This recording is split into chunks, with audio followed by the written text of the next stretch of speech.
J'espère leur avoir apporté, sinon une vérité, au moins suffisamment d'arguments pour pouvoir réfléchir peut-être de façon un peu plus poussée à des sujets complexes.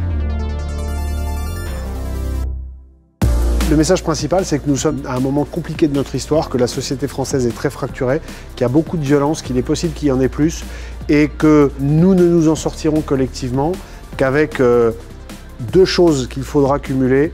D'abord, un choc d'autorité qui est indispensable, qui a vocation à protéger la population, notamment les populations les plus faibles et les plus défavorisées, qui sont les premières victimes de la délinquance. Il faudra associer à ce choc d'autorité une véritable campagne de reconquête des cœurs et des âmes à base d'éducation et de culture.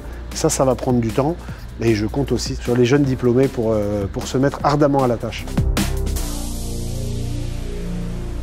En 2013, plein de gens que je connaissais dans l'univers de la sécurité intérieure et en particulier dans les services de renseignement m'ont expliqué quelque chose qui était à l'époque totalement inconnu du grand public.